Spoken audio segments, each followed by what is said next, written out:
Greetings, and welcome back to the second session of the NICG three-part series on the practical application of the King IV Code on corporate governance. In this session, we will focus on principles 6 to 12.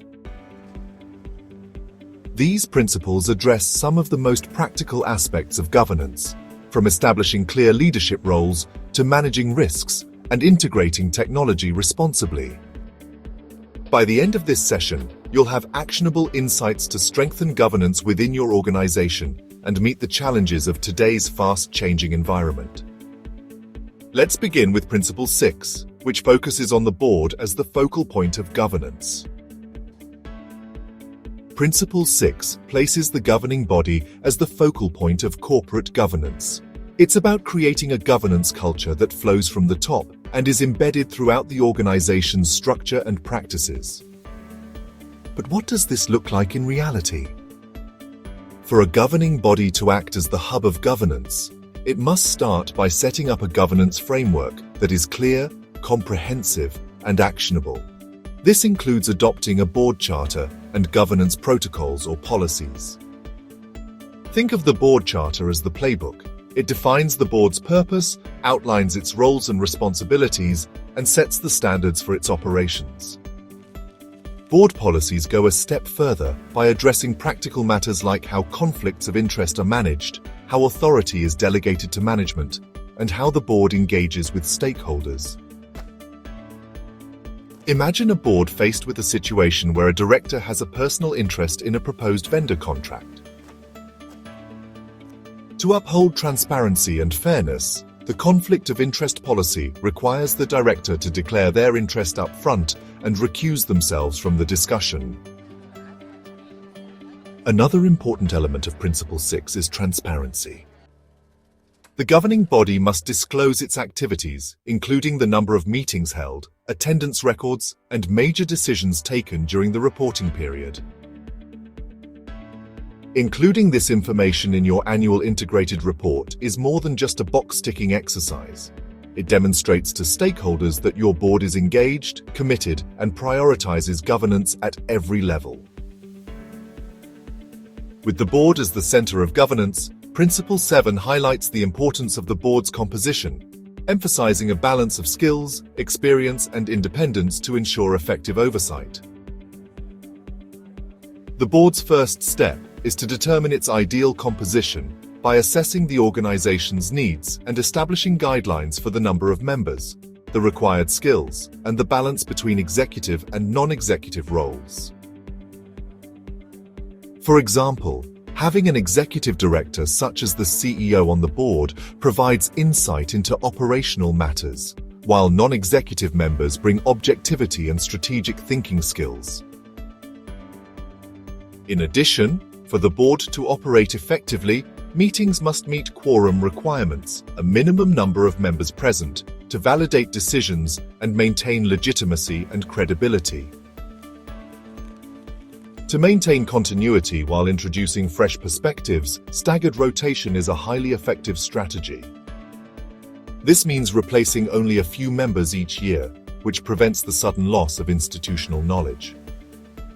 Consider a scenario where a long-standing board member steps down, and their successor requires time to familiarize themselves with the company's culture and strategy. Adopting a staggered rotation in this regard facilitates smooth transitions, allowing new members to adapt while maintaining the board's collective expertise. Rotation is more than preserving experience. It supports a seamless succession process by preparing and positioning capable board candidates for critical roles within the governing body. Moving on to independence, a very important element of a well-composed governing body. An independent governing body ensures that decisions are made objectively, free from undue influence, and in alignment with the organization's best interests. The majority of the board should consist of non-executive members who are also independent. But what does independence mean? A board member is not considered independent if they hold significant shares in the organization, have close ties to major suppliers, or were employed by the company within the past 3 years.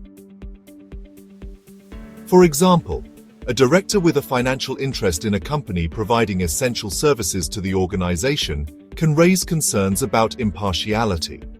Transparency in declaring such interests and managing potential conflicts helps maintain the integrity of the decision-making process. King 4 requires that a director's independence be reassessed after 9 years of service. If the board determines that a member remains independent, this decision must be thoroughly disclosed and justified to stakeholders to ensure transparency and avoid complacency. Let's now look at how members of the governing body are nominated and appointed. The process must be formal, transparent, and compliant with legal requirements, such as the Memorandum of Incorporation and the Companies Act. It's also important to consider their current commitments to ensure they have the time and dedication needed for the role. Once new board members are appointed, they should undergo a board induction program to help them understand the organization's strategy, governance practices, and regulatory environment. This ensures they're fully equipped to fulfill their responsibilities. Moving on to the board chairperson. The chairperson ensures the board operates in harmony, facilitating informed decision-making and upholding its governance responsibilities. The chairperson should also be an independent, non-executive director. However, if this isn't possible, a lead independent director must be appointed to provide support and address any concerns related to bias or conflicts of interest. The lead independent director serves as an intermediary between the chairperson and other members, helping resolve shareholder concerns and reinforcing the board's independence. They also evaluate the chairperson's performance to ensure they're leading effectively and without undue influence. To prevent a concentration of power, the CEO cannot serve as chairperson. In addition, a former CEO must wait at least 3 years before being eligible for the role. This separation of roles is important for maintaining checks and balances within the governing body. With regard to the appointment of board chairpersons, the governing body must assess their professional commitments to ensure they have the capacity to dedicate enough time to the role. Although the chairperson may participate in committees like the Nominations or Risk Committee, they should not chair committees such as the Audit or Remuneration Committee. This distinction is meant to preserve the independence and impartiality of Audit and Remuneration Committees, as they are responsible for overseeing sensitive matters like financial reporting and executive compensation. Companies must also disclose the composition of the board in their governance reports or annual integrated reports. This includes details such as the ratio of executive to non-executive members, the diversity of skills and experience, and any efforts to promote inclusivity, such as gender or racial diversity targets.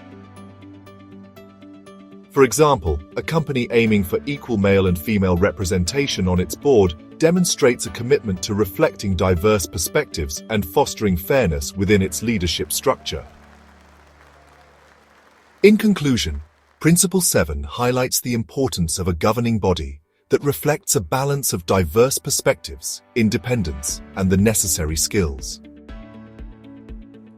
Despite having a well-composed board, it cannot steer the organization's strategic direction or oversee its complex operations alone. Principle 8 highlights how delegating responsibilities through committees strengthens governance and ensures that duties are effectively discharged. Committees take on specialized responsibilities, allowing the governing body to focus on its overarching governance duties.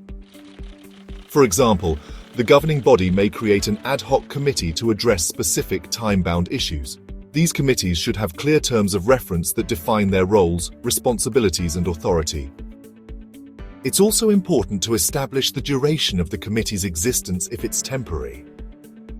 Ad hoc committees generally require a minimum of 3 members to ensure they have the capacity to meet their objectives. While members of the governing body or management may attend these meetings by invitation, the ultimate accountability for their work lies with the governing body.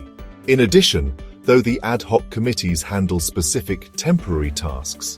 Other committees, such as the Audit Committee, are essential for ongoing governance responsibilities.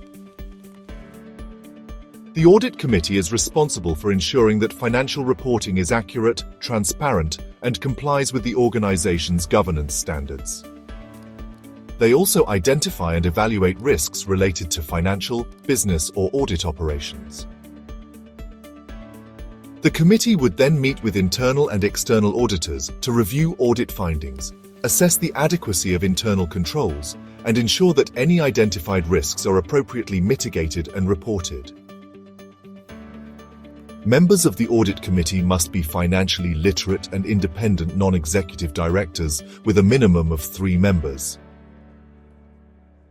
In addition to financial oversight, cultivating strong leadership is a fundamental responsibility, and the Nominations Committee plays a central role in achieving this. The Nominations Committee is responsible for managing the processes of nominating, electing, and appointing board members. It supports leadership continuity through succession planning and assesses the performance of existing members. The Nominations Committee is made up mostly of non-executive members, with the majority being independent. Note that while the chairperson of the governing body can be a member of the Nominations Committee, they cannot chair it. It is important to preserve the objectivity and independence of the committee, particularly since the nominations process involves assessing leadership roles, which may directly or indirectly involve the chairperson. Allowing the chairperson to lead this committee could create a conflict of interest, undermining the integrity of the process. Once the board leadership has been established, it's equally important to address potential threats to the organization's future, a task led by the Risk Governance Committee. This committee focuses on identifying and managing risks that could impact the organization's sustainability. It's common for the Risk Committee to work closely with the Audit Committee, or in some cases, to function as a combined Audit and Risk Committee. Its membership should include executive and non-executive members, but the majority must be non-executive directors. This committee ensures that risks are addressed strategically while maintaining transparency in how risks are disclosed to its stakeholders. While managing risks is essential, promoting fair and transparent compensation practices is another area of governance overseen by the Remuneration Committee. The committee, through its oversight, establishes remuneration practices that are fair, transparent, and aligned with the organization's values.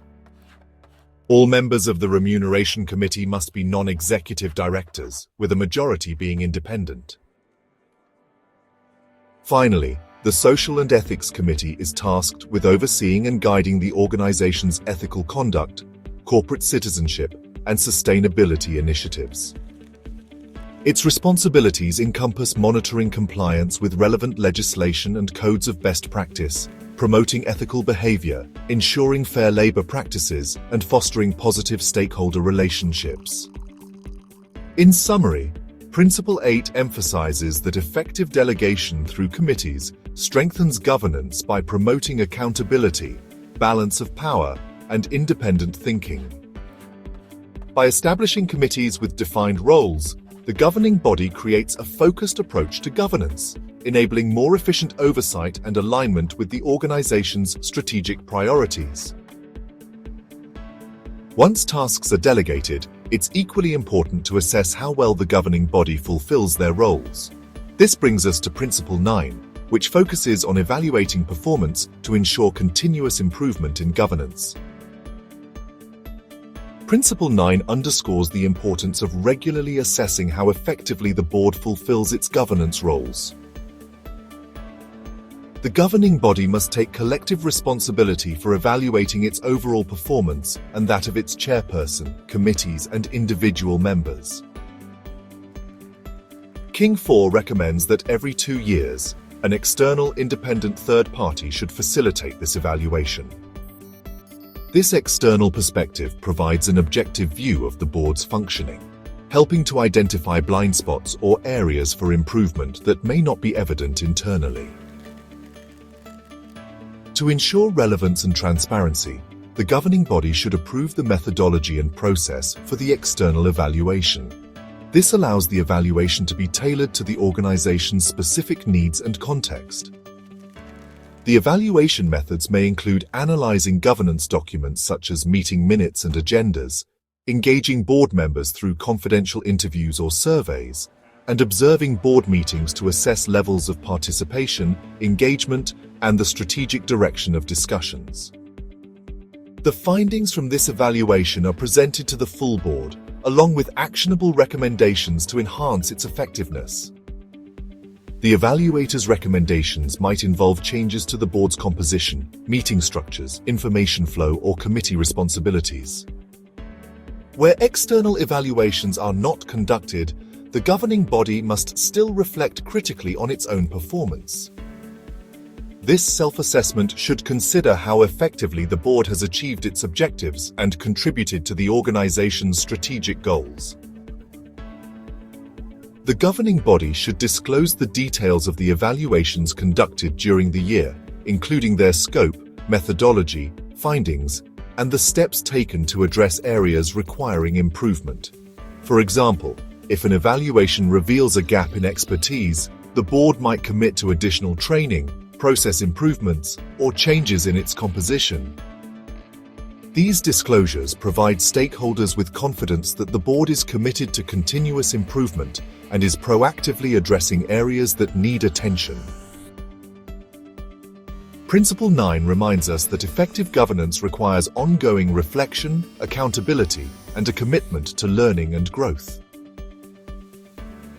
Building on the importance of performance evaluations in Principle 9, Principle 10 focuses on how the board allocates authority and defines the roles of the Chief Executive Officer and the Company Secretary. Starting with the CEO, this role is central to driving the implementation of the board's approved strategy and ensuring the smooth running of day-to-day operations. The CEO acts as the primary bridge between management and the board, ensuring alignment and facilitating effective communication between these two core pillars of governance. However, as stated earlier, to maintain a healthy balance of power, the CEO should not also act as the chairperson of the governing body. In addition, the CEO should not be a member of committees such as the Remuneration, Nomination, or Audit Committee, as these committees should operate independently and objectively to carry out their oversight functions. The CEO, as the most senior executive responsible for implementing the board's strategy, represents management's interests, which could create a conflict of interest in these committees. For example, the Remuneration Committee oversees executive pay structures, including the CEO's compensation package, and the Nomination Committee is responsible for succession planning, which may involve decisions about the CEO's position. The CEO's membership in these committees compromises the independence and transparency necessary for effective governance and risks eroding stakeholder confidence in the organization's leadership. The board must also evaluate the CEO's performance annually. The assessment is based on clear and measurable criteria, such as financial metrics, operational performance, and strategic progress. For example, the board might evaluate the CEO's performance in areas like revenue growth, customer satisfaction, or progress toward long-term goals. By formalizing this process, the board ensures accountability and aligns the CEO's efforts with the organization's objectives. Turning to the company secretary acts as the legal advisor to the governing body and supports the board in all governance-related matters. It's the board's responsibility to ensure the company secretary has the resources, authority, and competence to fulfill their duties effectively. The company secretary must have unrestricted access to the governing body and report directly to it. In addition, the board should evaluate the company secretary's independence annually to ensure they continue to provide impartial advice and support. However, delegation doesn't stop there. The board also delegates specific tasks to management. Delegation is governed by a formal delegation of authority framework, which outlines what tasks are being delegated and the scope of management's authority. While the board may delegate certain responsibilities to committees or management, it retains ultimate accountability for governance and oversight. The board's ongoing oversight of core functions like risk, strategy, and policy governance ensures that major decisions, strategic projects, and operational priorities remain aligned with the organization's purpose and contribute to sustainable, long-term value creation. The board should also disclose what authority it has delegated and any changes made to the delegation framework. For instance, management might be authorized to enter into contracts below a certain value or make hiring decisions for specific roles. However, decisions, such as major acquisitions, approval of the strategic plan, approval of board policies, or changes to the organization's risk appetite, are typically reserved for the board. This ensures that while management has the flexibility to make operational decisions, the board remains ultimately accountable for the organization's governance and performance. The next step covered in Principle 11 is to address how the board identifies, assesses, and manages risks to safeguard the organization. To achieve this, the governing body is required to develop policies and procedures that guide the identification, assessment, and response to risks, a process known as risk governance. In some cases, a chief risk officer may be appointed to assist the board in implementing these measures. Risk governance must be fully integrated into the organization's decision-making processes and are considered as part of the board's strategic decisions. When we talk about risks, we're not just referring to financial risks. Risks come in many forms, each with the potential to disrupt an organization's operations and strategic direction. For example, compliance risk refers to the possibility of failing to meet legal, regulatory, or standard-based obligations, which can result in penalties or reputational harm. Ethical risk occurs when an organization's actions contradict its core values, jeopardizing trust and integrity in its internal and external relationships. Sustainability risk is the risk that a company may fail to operate effectively or fulfill its mission over the long term. But risks can also present opportunities. Effective risk management balances addressing potential challenges with leveraging opportunities that can enhance organizational performance and impact. For example, a new technology might threaten an existing business model, but could also open up new markets or revenue streams. To address these risks effectively, the governing body must understand the likelihood of risks materializing and their potential impact on the company's operations. This is where regular risk assessments come into play. The governing body can identify critical risks and emerging opportunities that drive key decisions and influence the organization's future outcomes. Once risks are identified, they need to be evaluated to determine their potential impact and how likely they are to occur. Based on this assessment, the governing body prioritizes the most significant risks and develops specific strategies to manage them. The governing body should also explore potential opportunities arising from these risks and ensure they advance the organization's strategic priorities. For example, a company may identify the risk of increased cybersecurity threats, which could disrupt operations and compromise sensitive data. Though this is a serious risk, it also presents an opportunity to invest in advanced security systems and enhance customer trust by positioning the company as a leader in data protection. By managing the risk effectively and leveraging the opportunity, the organization not only mitigates potential challenges but also enhances competitive edge. As we've seen with risk governance, understanding and managing uncertainties is key to resilience, which brings us to Principle 12, where the focus shifts to technology and information governance, a critical area in today's digital age. Technology has become a powerful enabler of innovation, efficiency, and competitive advantage. However, it also introduces risks such as cyber threats, data breaches, and system failures. Consider the potential impact of a major cyber attack or data breach, similar to what happened in the Telecom Namibia case. It could disrupt operations, damage an organization's reputation, and result in significant financial losses. To mitigate these risks, the governing body should develop a robust technology and information strategy. This strategy should align closely with the overall business goals, outlining the priorities, investments, and objectives in the technology and information space. A key component of governance in this area is establishing comprehensive policies and frameworks. These include data privacy and security policies, access controls, incident response plans, and business continuity strategies. The board must ensure these measures are not only well-defined but also enforced effectively across the organization. The governing body should regularly review the organization's technology and information risks, including new and emerging threats, to stay ahead of potential vulnerabilities. As organizations increasingly adopt advanced technologies like artificial intelligence, governance becomes even more complex.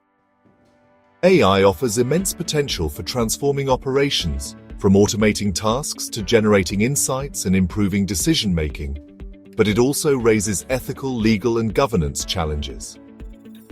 If AI systems are used for decision-making, such as credit approvals or insurance underwriting, the board must ensure these systems are not perpetuating biases based on factors like race, gender, or socioeconomic status.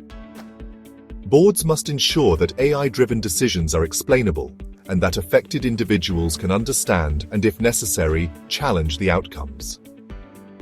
To manage these risks, the board might require regular audits of AI systems, develop ethical guidelines, and establish oversight mechanisms for AI deployment. Principle 12 therefore emphasizes the importance of balancing opportunity and risk in technology and information governance. By proactively addressing these challenges, the governing body can position the organization to thrive in an increasingly digital world. And with that, we have come to the end of today's session on Principles 6 to 12. Join us for the final part of this series, where we'll explore Principles 13 to 17, bringing our journey through the King IV Code of Corporate Governance to a close. Thank you for your time, and we look forward to continuing this important conversation in the next session. Goodbye.